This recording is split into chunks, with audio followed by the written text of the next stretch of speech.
오창석을 시작으로 대대적인 수사가 필요해 보입니다. 단순히 문조 털레유 쪽을 욕했다는 것만으로 공직을 차지한다? 너무 이상합니다. 처음에는 뜬 소문처럼 들렸으나 실제로 그런 정황들이 너무 많이 보이고 있습니다. 총리가 모두 임명한 걸까요? 아니면 대통령도 알고 있으면서 묵인하는 걸까요? 너무 이상합니다. 영상으로 함께 보겠습니다. 대한민국 인사혁신처 MC 장원이 나와요. 내용을 좀 보니까 김묘성 채널에 이제 MC 장원하고 뭐 이렇게 하는데 인사혁신처 직원들이 출연을 했어요. 그걸 인사혁신처 유튜브 채널에서 편집을 해서 자기 채널에 올렸더라고요. 댓글을 봤습니다. 음주운전한 사람도 쓰네 제정신이냐. 음주운전해야 정부 채널에 나오는구나. 음주운전해야 이 정부는 꽂아주는 듯. 윤석열 정부나 이재명 정부나 사람 쓰는 꼬라지 봐라. 이러니 민주당이나 국힘이나 독인 개긴이라 하지. 뉴 똥파리 이동영과 그 부하들이 다 헤쳐먹네요. 어제 이동영이 인사에 개입한다고 직접 말했음. 인사혁신처 최동석이죠. 문재인 악마화에 누구보다 앞장섰던 사람이죠. 나라 꼴이 잘 돌아갑니다. 이제는 인사혁신처 직원들을 MC 장원, 김묘성 채널에 출연시키고 그걸 인사혁신처 채널에 쇼츠 만들고 이러려고 이재명 대통령 우리가 만들었습니까? 이 도대체 뭐 하는 짓이에요? 이동영하고 친하면 정부 관련 돈을 받아갑니다. 도대체 어쩌려고 이러는 겁니까? 이동영은 대놓고 대통령하고 소통한다 말하고 다니고 이동영 라인들은 하나씩 자리 하나 차지하고 나중에 어떻게 감당하려고 이러는 거야. 비선 실세는 아무도 모르게나 하죠. 이동영은 대놓고요. 앞선 실세야 앞선 실세. 이걸 가만히 내버려두고 있는 청와대는 도대체 무슨 일을 하고 있는 겁니까? 지지율이 박살났죠. 그걸로 지금 해외 출장 간 대통령이 한마디 했더라고요. 근데 왜 지지율이 박살난지는 몰라요. 이재명 대통령이 모릅니다. 선거 과정에서 있었던 일들 이것 때문에 동지들의 마음이 싸늘하게 식어서 지지율이 박살난 거예요. 문조 털레요 외치는 사람들은 자리 하나씩 차지하고 있고 조국은 절대 안 되고 김용남, 이현주, 이병태는 되고 이 상황에 화가 안 나겠냐고요. 그러니까 마음이 식는 거야. 그리고 이 모든 배후에 대통령이 있는 거 아니냐 이런 의심이 드니까 무기력해진다니까요. 여론조사가 와도 응할 에너지가 없어요. 그러니까 보수 과표집이 될 거고 대통령 지지율, 민주당 지지율 박살나는 겁니다. 대통령이 반성한다라고 하면 다시 반등할까요? 아니요. 계속 떨어질 거예요. 왜? 우리는 여론조사에 응할 힘이 없거든. 그리고는 대통령이 이렇게 얘기했죠. 더 넓게 포용하겠다. 더 힘 빠져요. 대통령은 왜 지지율이 빠지는지 모른다는 뜻입니다. 2022년도 기사예요.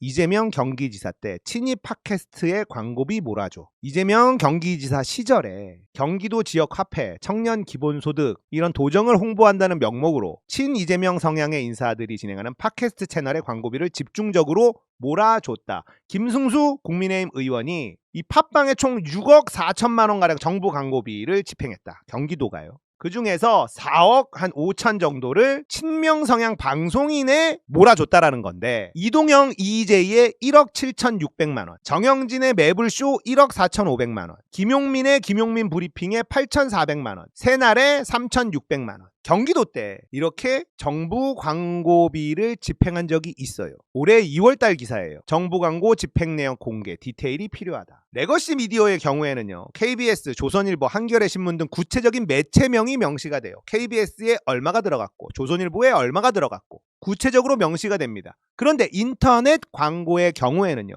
매체란에 유튜브, 인스타그램, 페이스북, 플랫폼 이름만 적혀 있습니다. 작년 2025년 1년간 700억 이상의 돈이 유튜브로 들어갔어요. 그런데 실제로 어떤 유튜버에게 갔는지 어떤 컨텐츠에 실렸는지 공개되지 않고 있습니다. 광고명이라도 구체적이면 추적의 단서가 될 수 있는데 대다수는 주요 정책 디지털 컨텐츠 확산, 유튜브 광고 의뢰 이렇게 모호한 문구로 채워져 있습니다. 이래서는 극단적인 정치 성향을 가진 유튜버에게 광고비를 몰아주거나 가짜뉴스를 생산하는 채널에 정부 예산이 흘러가도 확인하기 어렵다. 유튜브라는 거대 플랫폼이 아니라 구체적인 채널명, 계정명이 공개되어야 한다. 이거예요. 지금 진보 언론이라고 하는 데서 만든 유튜브 채널들 있죠. 경향신문, 한겨레, 오마이뉴스, 한국일보. 얘네들 문조 털레유를 동시에 외치고 있죠. 그리고 이동영과 그 일당들. 문제는 마치 네트워크가 돼 있는 것처럼 어떤 사안이 터지면 같은 이야기를 동시에 떠든다는 거예요. 그래서 이건 조직적이다. 우리가 이런 걸 느낄 수가 있거든요. 그럼 왜 이렇게 조직적으로 움직일 수 있을까? 결국 돈 때문 아니냐. 이 의심을 하는 겁니다. 자, 이제는 진짜 의심할 수밖에 없어요. 이동영이 그렇게 큰 소리 치면서 누가 어떤 자리 갈 거다 이렇게 말하고 다녀요. 그리고 이게 대통령의 뜻이다 이렇게 큰 소리 칩니다. 이동영이요. 우리는 이재명 팔이다 라고 생각했는데 정말 이재명 대통령하고 소통한 거 아니야? 의심할 수밖에 없는 겁니다. 너무 괴로워요. 우리가 이따위 꼴을 보려고 이재명을 대통령으로 뽑은 게 아닙니다. 문조 털레유를 외치면서 그동안 함께했던 동지들을 모욕하면 영전하는 꼴을 보려고 이재명 대통령 만든 게 아니에요. 리박스쿨에서 이승만 찬양하는 이현주도 괜찮고 위안부 매춘부설 방송을 만들어냈던 이병태도 괜찮대. 문조 털레유는 안 된대. 조국 안 되고 문재인 안 된대. 김어준도 적이래. 유시민도 적이래. 이걸 어떻게 받아들이냐고. 민주당 대변인이라는 놈은 우리 당 후보가 민주당스러워져서 선거에서 졌다. 이딴 소리를 하고 있어요. 우리가 이 꼴을 보는데 괴롭지 않겠습니까? 우리 편에 정부 예산 쓰는 거 저는 찬성합니다. 윤석열 정권이나 국민의힘은 그런 걸 막 했어. 나는 우리도 정권 잡으면 그렇게 해야 된다. 이런 주장을 했던 사람이에요. 그런데 문조 털레유는 안 된다. 혐오를 조장하는 인간들에게만 혜택을 준다면 이건 심각한 문제라는 거예요. 우리 진영을 갈라치게 하는 인간들에게만 권력을 사적으로 쓴다. 이건 너무 괴로운 거죠. 정청래 대표의 말 한마디, 이지은 대변인의 말 한마디 꼬투리 잡아서 어떻게든 공격하면서 이동영의 비선 실세를 자랑하는 듯한 말들 아무렇지도 않게 일어나고 있어. 아무도 공격을 안 해요. 이거 너무 위험한 거 아닙니까? 민주당은 진짜 달라지지 않는구나. 이런 생각이 듭니다. 김대중 정권 때 동교동계는요. 당원들이 선택한 노무현을 인정하지 않았습니다. 문재인 정권 때 친문계들은요. 당원들이 선택한 이재명을 인정하지 않았어요. 이제 이재명 정권이 됐습니다. 친명계들이 당원들이 선택한 정청래를 인정하지 않고 있어요. 지금 이대로 흘러가잖아요. 이 역사가 반복될 겁니다. 친명계 다른 놈들은 김민석을 밀 겁니다. 당원들은 김민석을 밀지 않아요. 그렇게 당내 주류 세력과 당원들은 또 각을 세울 겁니다. 당원들이 뽑은 대선 후보를 친명계들은 인정하지 않겠죠. 그럼 또 정권 뺏길 겁니다. 오세훈이나 한동훈 대통령을 우리는 또 만나게 될 거예요. 당원들과 싸우려고 하면 안 됩니다. 그럼 대한민국에 비극이 생겨요. 우리는요, 위에서 시키는 대로 움직이지 않습니다. 우리는 민주당과 대한민국에 도움이 될 사람들을 지지해요. 위에서 픽했다고 무지성으로 지지하는 사람들이 아닙니다. 명심해야 돼요. 진짜 큰일 납니다. 자, 레거시 미디어도 오창석 받았습니다. 친여권 인사 캠코 비상임 이사로. 일이 커질 것 같죠. 문가산점이라는 말이 돌아다녀요. 이거 대통령이 알고 있습니까? 문재인을 까면 자리가 생긴다. 서승만, 황현필. 그래도 이 두 사람은요. 그 자리에 맞는 경력이 있어요. 자질은 됩니다. 그래서 제가 별다른 말은 하지 않았어요. 그런데 오창석은요. 왜 캠코 이사에 임명이 됩니까? 동아대 정치외교학과 나왔나? 그리고 유튜브에서 이빨 좀 턴 게 경력 다 아니에요? 이 사람이 캠코에 어떻게 임명이 됩니까? 캠코에서는 공정하게 선발했대요. 그러면 오창석 지원서 공개할 수 있습니까? 어떤 계획으로 이사직 맡겠다고 했는지 밝힐 수 있어요?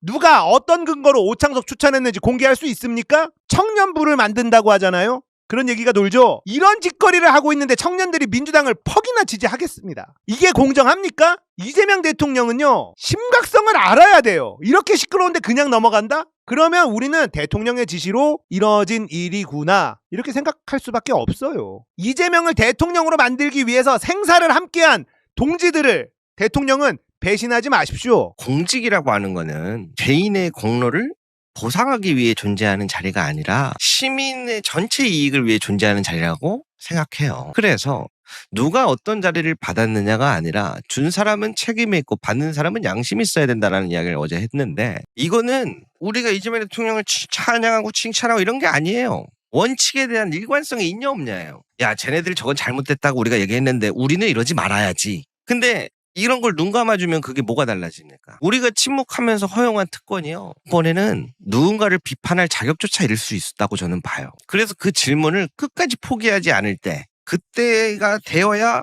권력은 그제서야 시민들의 것으로 국민들의 것으로 바뀐다고 저는 봅니다. 오늘 이슈가 됐던 부분들이기도 한데 어제 제가 청년재단 이사장 또는 어떤 공직이 되었을 때 어떻게 그런 발언을 할 수 있습니까? 그러면 안 됩니다. 라는 이야기를 하나 했고, 어제는 그 유시민 작가님을 향한 그런 발언, 그 전체를 보고서 굉장히 분노했다면 오늘의 분노는 어디를 제가 향하고 있느냐? 이렇게 만든 사람에 대한 분노를 하고 있습니다. 왜? 이렇게 가면 앞으로 민주 진영에서 함께 할 수 있는 인물이 남아나질 않을 것 같아요. 그럼 이렇게 만드는 사람은 대체 누구인가? 그 부분을 가지고 이야기를 해보려고 합니다. 지금도 여러 가지 이야기가 나오는데 보내주신 걸 살펴보면 한국자산관리공사입니다. 보시는 것처럼 스펙이 이제 넘사벽인 분들이 자리를 하고 있죠. 그런데 여기 맨 밑에 보시면 2026년 5월 한국자산관리공사 비상임이사로 올라가 있는 거를 지금 이슈가 되고 있습니다. 보통 비상임이사들 스펙들을 보면 경제학을 전공한 거는 물론이거니와 공공기관이라든가 채권이라든가 금융이라든가 자산이라든가 여러 가지 부분에 있어서의 전문성이나 이런 것들을 다 띄고 있는데, 요건 누구죠? 캐피탈 신임 사회이사로 비슷한 시기 김규현 변호사가 임명되었다라는 것을 찾아볼 수 있을 것 같고요. 전반적으로 검찰개혁을 보안수사권을 주장하고 뭐하고 문조털레를 외치면 한 자리씩 받는 것 같고, 정청래 대표를 디스하면 한 자리씩 가는 것 같고, 그리고 이것도 하나 보여드리자면, 그래서 제가 다음 달부터 YTN 복귀하기로 했는데, 라디오 진행으로. 그래서 이제 제가 이동형 TV 아까 보다가 YTN으로 복귀를 다음 달부터 프로그램을 진행하신다고 해가지고, 안 그래도 이것도 보고 있었거든요. 이게 지난번에 제가 방송 보다 깜짝 놀라서 가져온 건데, 문조 털레유의 미래는 어떠할 거라고 보십니까? 이대로 이재명 대통령이 그냥 두고만 보고 있어야 할지. 김어준 씨가 네. 했던 얘기가 굉장히 중요한 분기점인데, 네. 이재명 대통령 취임 1년을 평가하는 대목이 있어요. 예. 이재명이 운이 좋다고 킥킥대는 거예요. 그렇지. 죽으려다 살아났고 뭐 어쩌고, 사법 리스크 얘기도 하고. 아하. 사법 리스크는 국힘의 용어입니다. 예. 이낙연의 말이에요. 왜냐하면 검찰의 조작 기소고 윤석열의 과도한 탄압을 받은 거예요. 근데 그렇게 하고 지금 뭐 주식 시장 활황 뭐 이런 거 다 운으로 얘기해요. 운도 있겠죠. 테러 당했을 때 살아난 건 운이죠. 이재명 대통령이 지금 대통령 자리에 앉아가지고 성과를 내는 건 분명히 운도 있어요.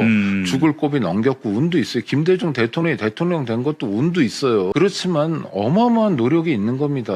주식 시장을 위해서 상법 개정을 비롯해가지고 공약으로 코스피 5천 하면서 쭉 만들어왔던 과정들이 있잖아요. 지금 내란이 없었다면 여전히 지금 이 시간에도 대통령은 윤석열일 텐데 반도체 호황 사이클하고 맞았다. 어떻게 될 것 같아요? 그거 다 고스란히 우리 몫으로 갔을까요? 미국의 관세 전쟁 어떻게 했겠어요? 그게 운으로 극복한 겁니까? 아닙니다. 제가 요즘에 말씀드렸던 게, 제가 도대체 어디 프로그램에서 보라고 하는 것들을 다 보는데 뭘 보고 배워야 합니까라는 이야기를 던졌는데, 오창희 인권연대 사무국장님은 보시면은 주식회사 YTN에서 26년 3월 27일 비슷한 시기에 사회이사로 또 등록이 됩니다. 근데 이게 끝일까요? 저는 아니라고 봐요. 저는요, 공직이라고 하는 거는 개인의 공로를 보상하기 위해 존재하는 자리가 아니라 시민의 전체 이익을 위해 존재하는 자리라고 생각해요. 그 자리가 어떤 기준으로 주어졌는가에 저는 주목을 합니다. 우리는 이 사람이 변호사 출신이고 이쪽 출신이면 이 부분에 적합한지 아닌지 알기가 어렵죠. 그래서 누가 어떤 자리를 받았느냐가 아니라 준 사람은 책임이 있고 받는 사람은 양심이 있어야 된다는 이야기를 어제 했는데, 어떤 자리가 그 기준에서 주어졌냐를 전 중요시 봅니다. 그래서 임명권자는 공적 권한과 사적 관계를 저는 구분해야 할 책임이 있다고 생각하는 거예요. 그런데 가장 중요한 거는 근본적으로 어느 정권이든 어떤 정당이든 이 권력을 쥐고 난 뒤에 이러한 공적 자리를 친분과 공로로 취하는 것처럼 보은으로, 이런 수단으로 활용이 되어 왔어요. 지금도 제가 말씀드려서 보여드렸던 것 중에 몇 개를 오늘 찾아봤는데, 내부에서 그 인사임명에 대한 반발이 심하대요. 그 기업의 내부에서 반발이 굉장히 심하대요. 보도를 몇 개 보니까. 그게 어디로 향할까요? 그리고 민주주의라고 우리가 하는 것 중에 가장 중요하게 여기는 건, 권력은 국민으로부터 나온다는 거잖아요. 그럼 그 권력은 어디서 나와요? 우리가 선거를 통해서 정당성을 얻지만 그 정당성이 모든 행동의 정당성을 보장하진 않는단 말이에요. 우리가 언제 일 잘하고 공적으로 해갖고 대한민국과 국민들을 위해서 하라고 선거해주고 투표해줘서 그 권한을 줬지, 그 권한을 통해서 너가 하는 행동을 모두 용인해주겠다는 뜻은 아니잖아요. 오히려 저는 선거에서 그러한 권력을 위임받은 순간부터 더 엄격한 기준으로 봐야 된다고 봐요. 그래서 이것을 저는 진짜 주의 깊게 봐야 된다. 이거는 우리가 이재명 대통령을 찬양하고 칭찬하고 이런 게 아니에요. 원칙에 대한 일관성이 있냐 없냐예요. 야, 쟤네들 저건 잘못됐다고 우리가 얘기했는데 우리는 이러지 말아야지. 근데 이런 걸 눈 감아주면 그게 뭐가 달라집니까? 그래서 저는 성숙한 시민들은 기준을 묻는다고 보는 거예요. 그 사람이 우리 편이냐 아니냐를 떠나서 그 사람이 거기 자리에 가는 게 맞는 거지? 적합하긴 한 거지? 질문할 수 있다고 보는 겁니다. 우리는 어떤 사회를 바라봤어요? 좋은 사람, 잘하는 사람을 권력에 앉히는 게 좋겠죠. 근데 민주주의는 전 그 반대로 봐요. 누구도 함부로 자기 마음대로 권력을 사용하지 못하도록 만드는 것도 민주주의 제도라고 저는 봐요. 그래서 공직 자리는 더더욱 그런 권력의 전리품이 되어서 안 된다고 봐요. 그런 얘기 있잖아요. 선거에서 이기면 국민들의 권한을 잠시 대표적으로 위임받는 것이다. 공적인 자리가 이 권력 주변에 돌아가는 보상의 수단처럼 보이기 시작하면 어떤 일들이 일어나요? 시민들이 분노하기 시작해요.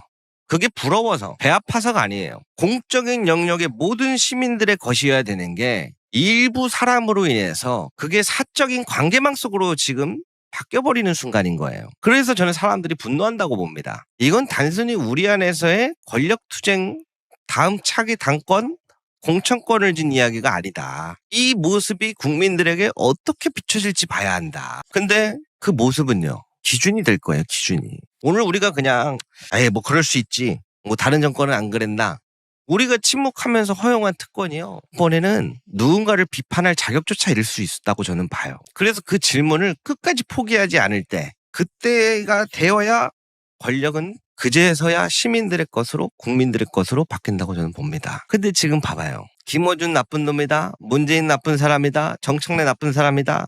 그러면은 YTN 사회이사 되죠. 자산관리공사 사회이사 맞죠?